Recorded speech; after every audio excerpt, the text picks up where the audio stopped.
Well, let me welcome everybody, our studio audience out there. Thank you, everybody, for tuning in. I'm Joseph Lacani, your co-host for this event. This is the first in a series, The Gift of the Italians, a traveler's guide to Western civilization. From Cicero to Sophia Loren, I am joined by my good friend, John Meko.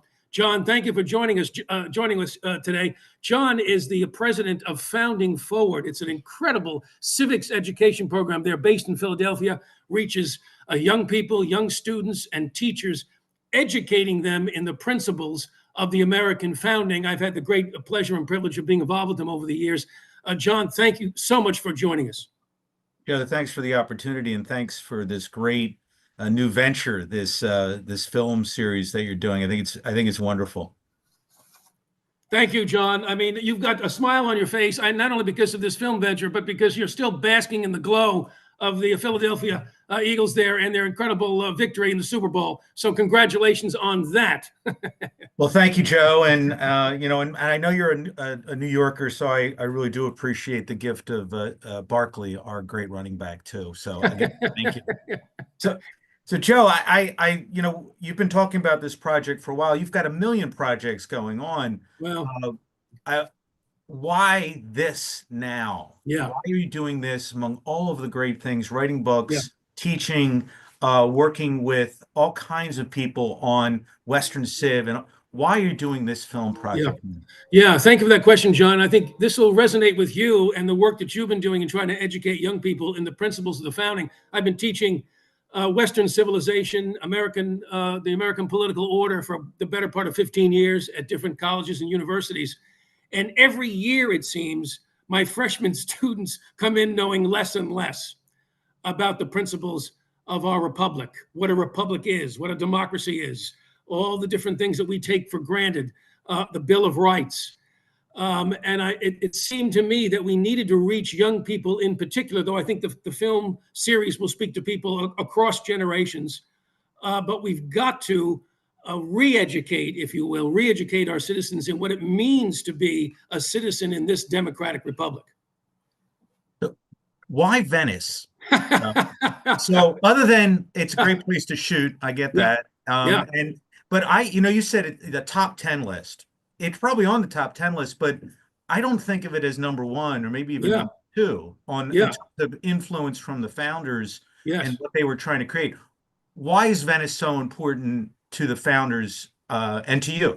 Yeah, no, that's a great question. And part of it was I wanted to surprise people with a series that was going to hopefully educate a diverse audience about our founding principles. I wanted to surprise them in where I started because it would have been easy and obvious to start in Rome because Rome was the example that the founders in Philadelphia in 1787 had most on their minds.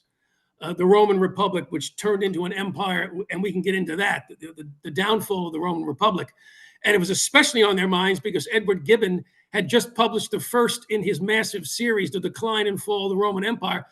Part one came out in 1776, as you know. So Rome weighed heavily on their imagination. But Venice is in the background in an important way. And John Adams probably gave the most attention to the history of the Venetian Republic of all the founders. So I kind of wanted to surprise people a little bit with this example that I think most people are just not even aware. They think Venice and they just think, gondola and a magnificent city. Go ahead.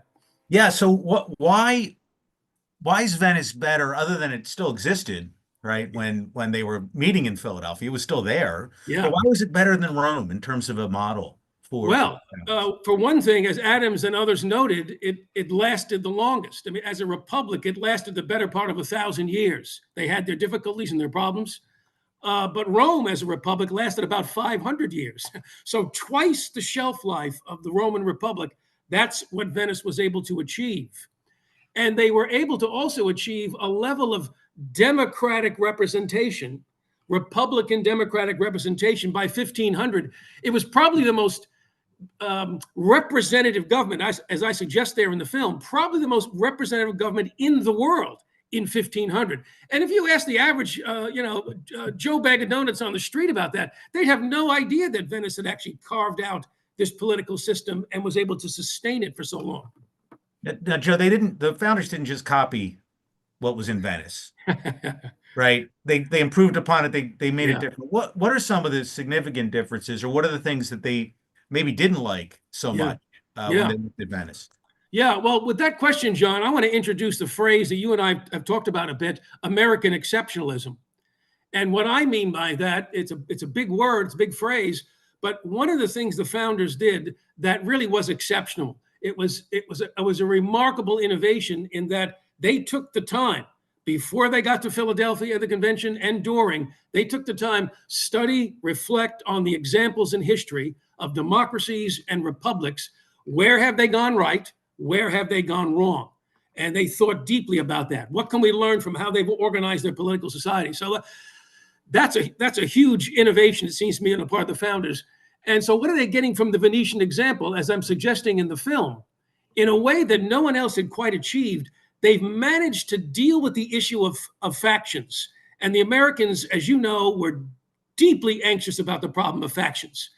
The Federalist Papers, it's just one of those kind of sub narratives right through the whole Federalist Papers. Hamilton, Madison, and the gang. Absolutely anxious about what's going to happen. So they want to know, what did the Venetians do? They set up these kind of rival centers of political power, if you will, the Doge, the aristocrats in the Senate, and then this great council. So you have these institutions that are, in a sense, in competition with each other and holding each other in check. And that idea of checks and balances, which was also true to a degree in Rome, in the Roman Republic, that is to them, that's part of the way to avoid and to mitigate the great curse of factions. So I want to get back to that in a second, but first, just a word for those that are watching.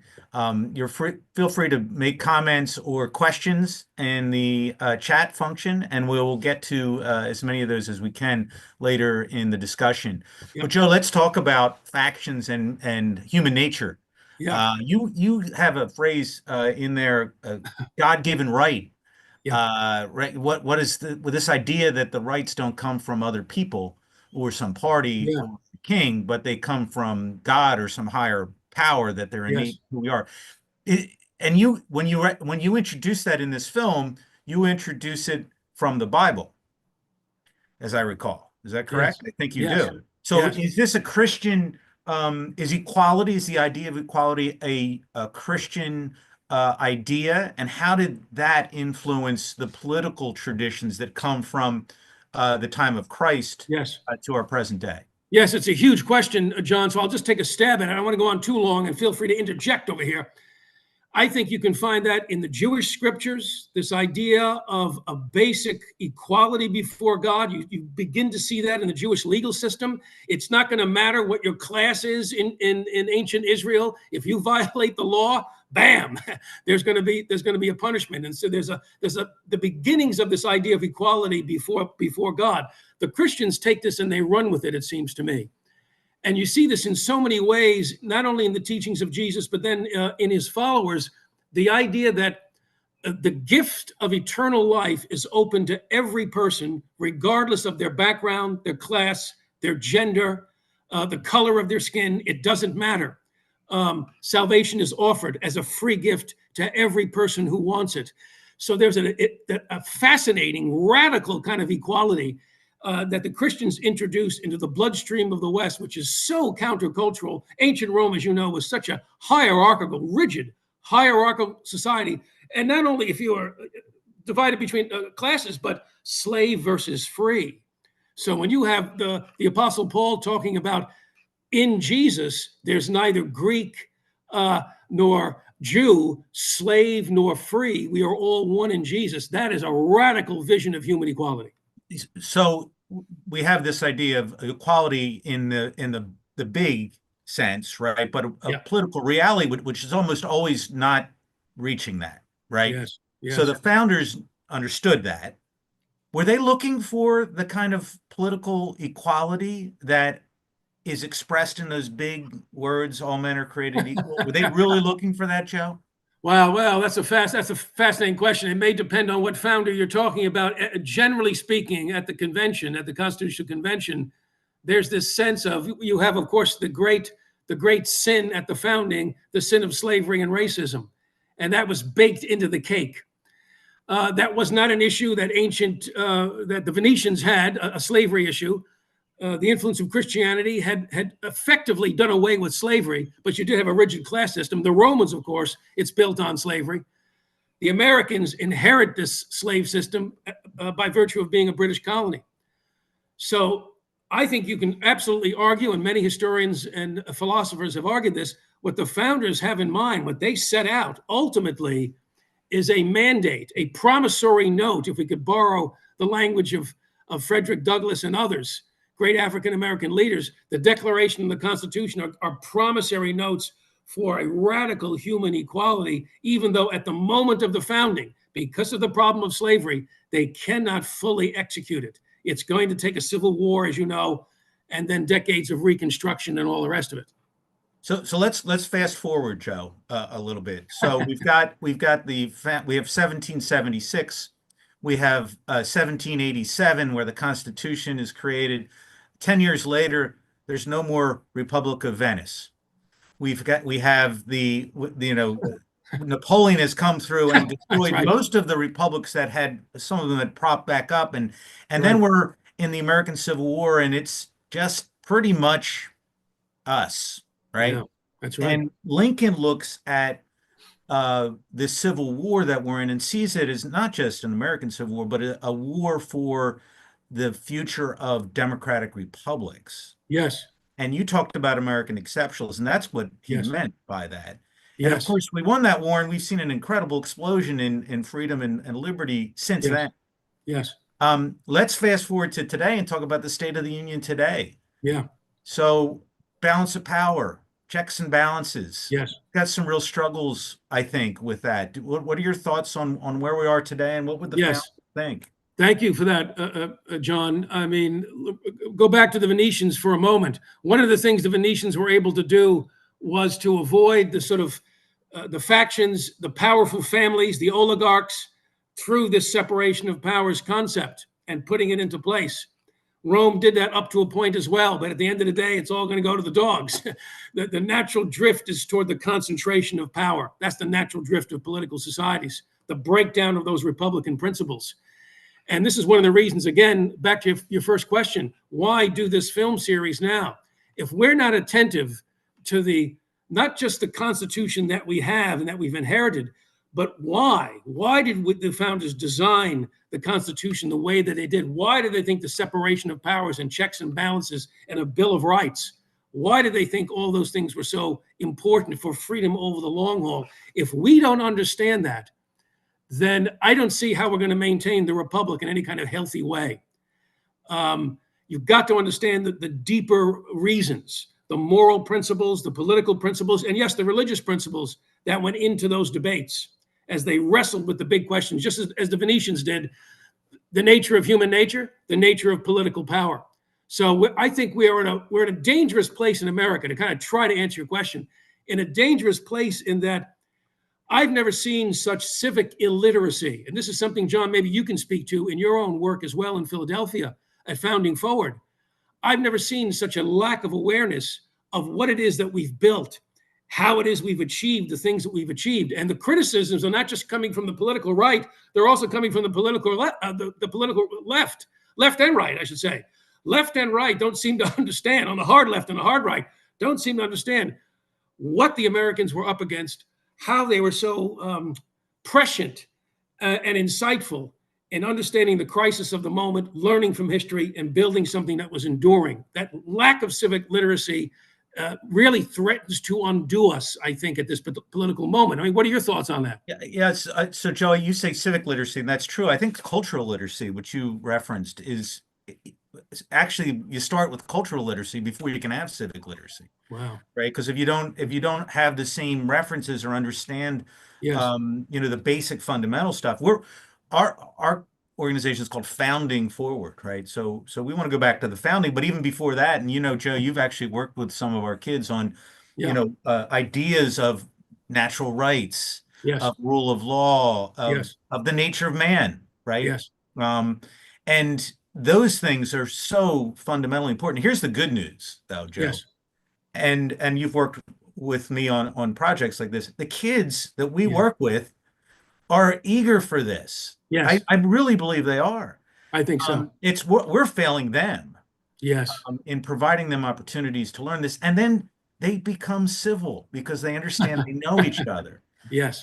So you can get to civic literacy, Yes. but you've got to have some cultural literacy too. You are so right, John. And that's part of why this is part of a larger series, The Gift of the Italians, A Traveler's Guide to Western Civilization from Cicero to Sophia Loren. I'm trying to reintroduce this great cultural inheritance we have from our own civilization. The idea of universal human rights, natural rights, that governments are formed to defend those rights, to protect those rights. And if governments don't do that, they become illegitimate. I mean, I was going to mention John Locke before this conversation was over. This is John Locke and Britain's glorious revolution, and then 100 years later, the American Revolution. So I'm hopeful like you are as well, because I think once you introduce these ideas, hopefully in an engaging way, in an understandable, graspable way, as you do at Founding Forward, as I try to do in my own way, young people do respond positively, because it's like it opens up a window into their minds and into their moral imagination, that political life and civic life really can be this way. And we have made tremendous strides. And then look at the alternatives in the world around us. Do we have to go to the news and look at Vladimir Putin and the assault on Ukraine, the attempt to absolutely absorb and destroy another state, a sovereign state, the violation of natural and human rights across the board, right? So I think good history is the gateway to gratitude, and that's part of the reason I'm in this thing right now. We need a little more gratitude in American culture. Yeah, Joe, and you've been doing this for a long time too, but I think everyone needs to be challenged to think rationally too. Yes, And yes, it's so easy, and it's kind of a default anymore for people yeah, to express themselves only with their feelings. yes. And we, there's that's not a way to do this. That's right. And so, as you know, one of the things that we do in our programs is tell kids in many of our programs, we don't care about your feelings. They don't matter. We're gonna do a deep Yes, dive into an issue, and we're gonna do it yes, rationally. yes, And that doesn't mean feelings don't matter, period. But yes. here they don't. They really don't matter. That's And right. I think it's a great relief for a lot of kids in particular to be Yes. told that. Yes, Um, I think you're right, John. And I think that's been what you just said about the need to focus on the mind and rational discourse, rational debate, rational study of the past. It seems to me that this is what again, American exceptionalism. The founders were not just philosophers, but boy, they could think. They were practical politicians, but as you know, these guys could think through the tough questions very carefully, very deliberately, in a very sober way. This was reason, the use of reason, moral imagination, religious commitment, a sense of history. I don't think there's another generation of political leaders that's ever emerged in the history of the world that were able to do what they did in that moment of crisis. What would you say? oh, I think that's absolutely true. And I think the unique qualities that came together at that moment in time are pretty remarkable. That you had, first of all those things that happened that you're going to talk something about, I guess, and I'm going to ask you about this in a moment in your Yeah. next few episodes. But Yes. all these great ideas that came uh, to the United States at a specific moment in time, Yes. where there was an absence of government in large part. And then Yes. the imposition of government came from Great Britain. And it's an amazing thing, not just in who they were, but that all came together in the way it Yeah. did is what the miracle in Philadelphia. Yes. Yes. And it was leadership, and it goes back to your earlier point about culture, cultural knowledge, and cultural vitality, and awareness of our past, being rational, being literate. In part two of the Venice series, with help from our friends, we will release a video essay here on Venice and the whole emergence of freedom of speech and publishing. Venice became the leader in the publishing world by 1500. Half of all the books being published in Europe around the 16th century, they're being published from Venice. Now, the curious person just wants to know why. What is going on in Venice that makes it a powerhouse, a center of publishing? in an age when there's a lot of censorship, as you know, John. The Inquisition is still up and running in different parts of Europe, and the Venetians basically thumbed their nose at the religious authorities who wanted to clamp down on their publishing. It was such a lucrative business; they just kept at it, and they're publishing what? Yeah, they're publishing probably some entertainment novels, but mostly it's not trashy stuff. They're publishing the great works from the classical tradition, the great works of Aristotle and Cicero, Augustine. That's happening in Venice. They're helping to jumpstart the Renaissance, right? So, Joe, what else are you going to do? What's next? So you've got the next one's on on free speech, yeah, right? And on that, what are you really going up to Sophia Loren? We have got to get to Sophia Loren before this series is done. The whole emergence of glamour and Italian lovelies and what that has done to our cinema. But more seriously, we're going to spend time in Italy. We want to help young people to see this amazing gift of the Italians to all of Western civilization. We can't attribute every wonderful achievement to the Italians, but there's a lot that the Italians had their hands in. And I say that not just because I'm full-blooded Italian on both sides, but because as an historian, it really is remarkable. So a couple of things we'd love to do. We'd love to get our next trip over to probably Rome and probably to Florence as a next couple of stops. Florence will be probably obvious in a lot of ways in terms of the Renaissance, a Michelangelo, a Da Vinci, the creative genius there. But we also want to show the religious influences on these great creative thinkers and these artists, which isn't often done. They are embedded in a religious culture, and that plays into I think, the power of their creative minds. And then I think in Rome, one of the things I want to look at with Rome, with my film team, is Virgil and the Aeneid, the founding myth of ancient Rome, and the sense of mission that he had, founding a new civilization. And John, correct me if I'm wrong on this, if I'm not mistaken, it was George Washington who had on his desk in the Oval Office a bronze replica of the scene of Aeneas dragging his father, carrying his father out of the burning wreckage of Troy. What does that tell you? Yeah, these are references that they all knew, right? They all knew. Everyone knew what that meant. That's right. All gone on the current generation. So what were the founders learning from the values, the ideals of the ancient Romans encapsulated in Virgil's great story? It's absolutely one of the most important epic poems ever written, and it's had an immense impact on our civilization and on the American political order. Stay tuned. So, Joe, tell our audience what they can do to help this project, what they can do to forward this great mission that you have. Yes.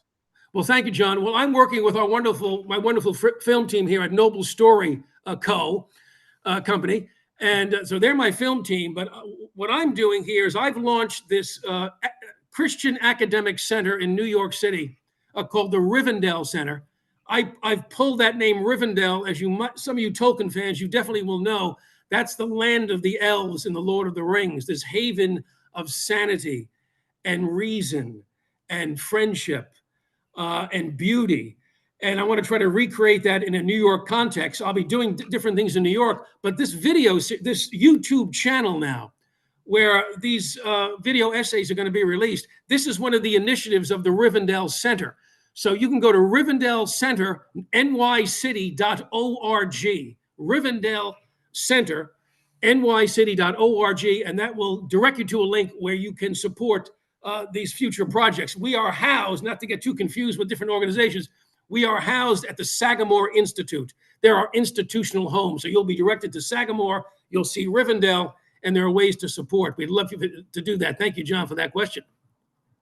Yeah, and I'll just give my own advertisement if I can. Please do. Go to foundingforward.org to learn about all of our great civic education speaker programs that we have all throughout the year. And Joe, I don't know if I mentioned this to you, but we're hoping we have a wonderful day that you've been part of, Good Citizen Day, which has been in Philadelphia for almost 80 years now. Yeah. And we're going to take it on the road. We hope to be in Manhattan next year. Wow. Wow. We got to meet up in Manhattan then, young man. So we'll have to have you in Manhattan as part of that program next year. That would be terrific. That would be terrific. We can catch a Mets-Phillies game over there. I want to put in a plug for your program, though, having spoken at your events. It is one of those remarkable evenings when you're giving out these awards to these young people, a lot of them on the wrong side of the street in Philadelphia, and they've learned about the principles of the American Republic, and they're just these magnificent young people, and their lives are being transformed. That's what we hope to do through this video series. And John, God bless you for the work you're doing on the ground over there in Philadelphia and beyond. Right back at you, Joe. Thank you. Thank you, John. Great being with you. Thank you all for joining us. And I think this will wrap up our session today. Please join us for our next film screening event. We'll keep you updated on that. Thanks so much, everybody. Take care.